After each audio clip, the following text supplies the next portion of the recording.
And as I was talking to her, I will never forget the look that she gave me. And she stopped moving and she looked me dead in my eyes and she said, "You don't love yourself. You need to learn to love yourself. You need to learn to wear clothes that actually fit because you look a mess. And you need to start acting more like the woman that you..." Hey guys, it's great to see you all back on my channel. Today we're going to be discussing something that's actually a little personal to me. But since this is a channel for you guys, I'm willing to share my experience because this might be of value to someone else. For those of you who don't know me, my name is Reeice and you're watching Reeice's Radiance.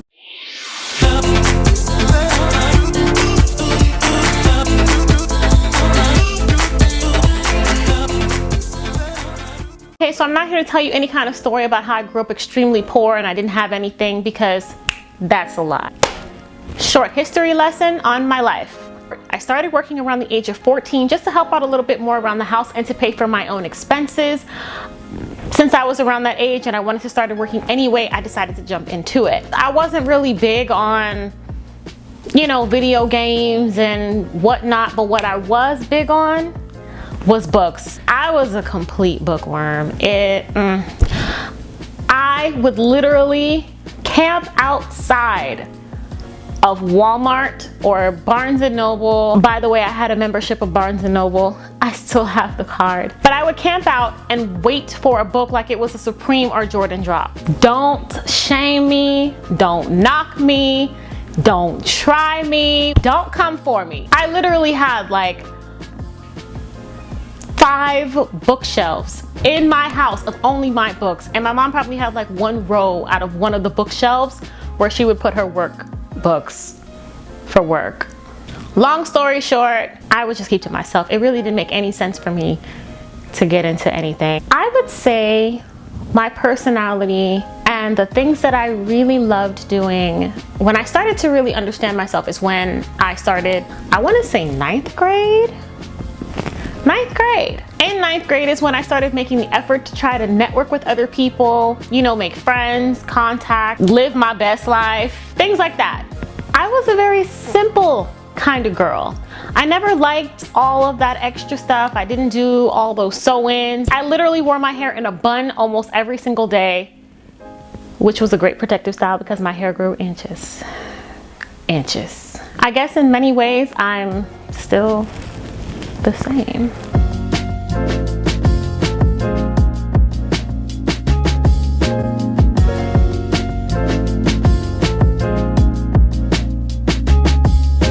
Despite me being so simple, I was blossoming. That was more so in like 2009. Fast forward a couple years, we're now in 2015. This was the year that literally broke my armor. I was done. At least I thought I was done. I lost my grandma in 2015.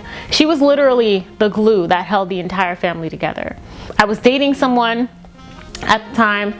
We ended up breaking up. I lost my best friend of like almost 8 years at the time. She's still alive. She's not dead. We just stopped being friends.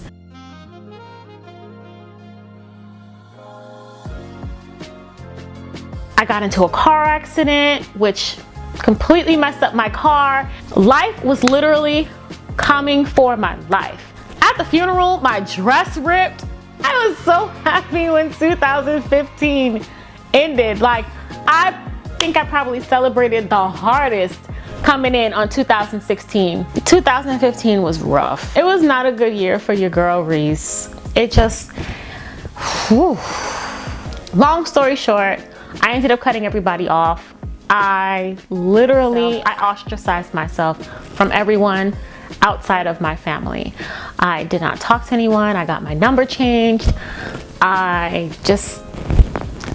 thing I did was eat, sleep, work, homework, home. That was it. That was my entire life for like half a year. After a while, I decided, okay, you know what? It's time for me to let this go. It's time for me to let everything go, to start living my life, to start doing things for myself. I can't live like this forever. This is not who I am. It's time to let it go, sis. Let it go. We're not a tree. We can move. When I tried to get back into, well, more so fall back in step with the person that I was becoming, I had realized without my knowing that I had lost her. Like, everything I thought I knew about myself or was learning about myself was gone. That I did not know. I didn't know what I didn't know. I had a gist of things that I liked. I had the main point of what I liked. It was more so trying to just put it all together and get back in step. Eventually I was like, okay, you know what? We're gonna make this work. I'm gonna, you know, start going out again, start meeting new people, start doing things for myself that used to make me happy, because that's what comes first. So I initially started off with getting my nails done again, but this time I would go to my god sister. My god sister and I love her. Probably one of the only few people in the world who really knows me.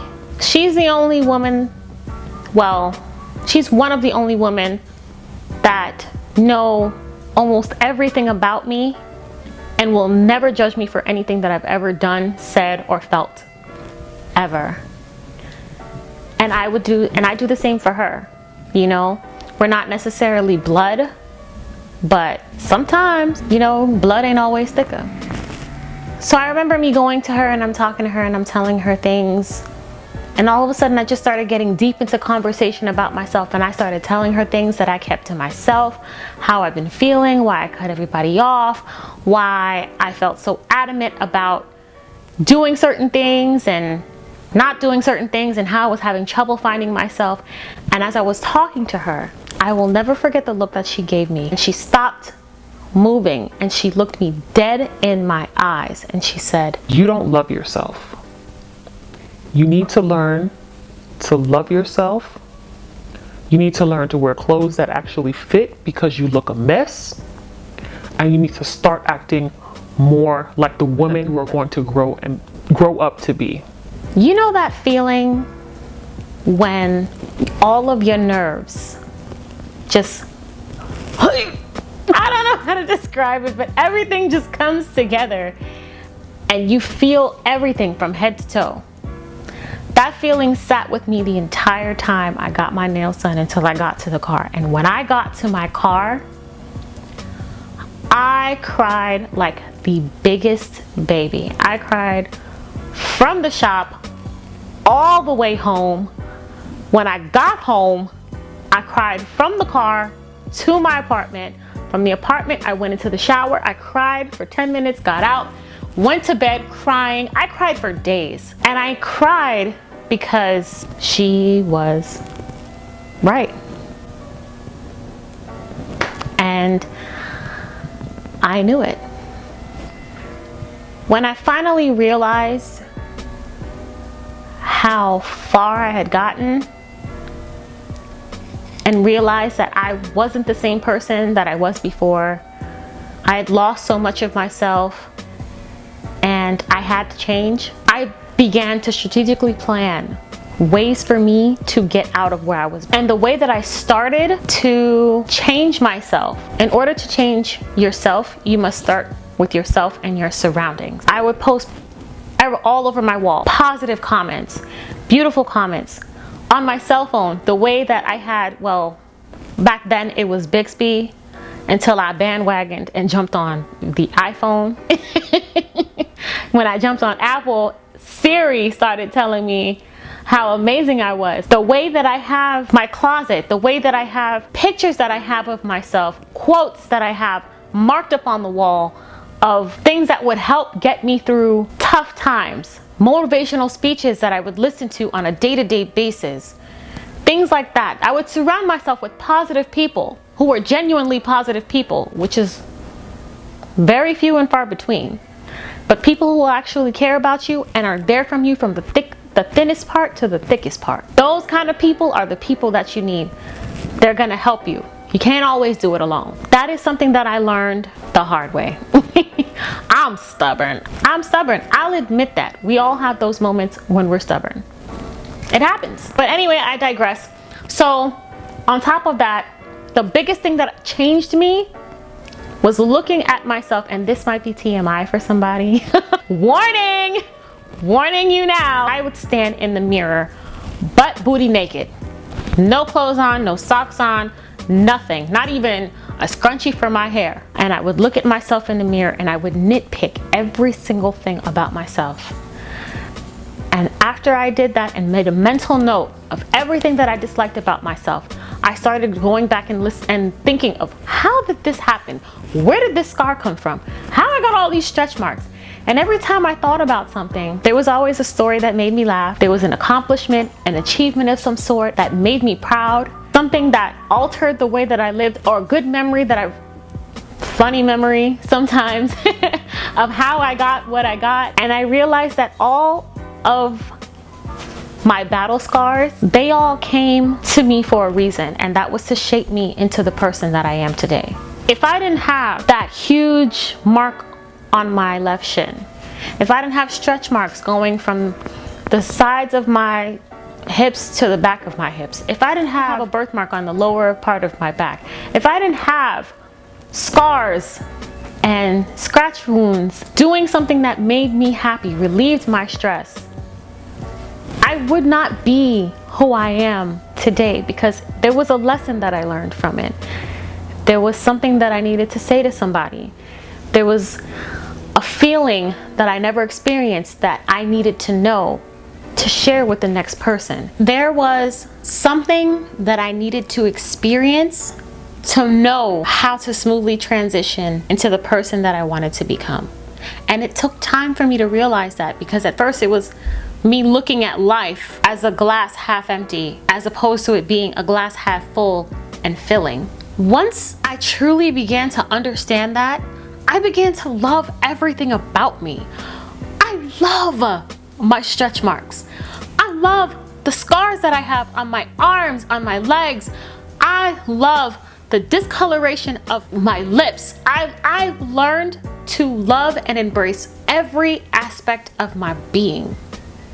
And when I learned to love myself, after looking in the mirror every single day and pointing out things that I love about myself, literally turning and posing and showing off everything from my roll that I used to have on my back, to my stretch marks, to my thighs that always seem to touch, I could never get the space in between, to the chicken skin that was on my arms, I learned to love everything about myself. Once I got to that point, I said to myself, I love you. I truly love you. And because I love you, I'm gonna build you. I'm gonna make you great. We're gonna go to the gym, sis, because you love to eat. We're gonna work out. We're gonna grow your hair if you want to, because you know, Florida is hot.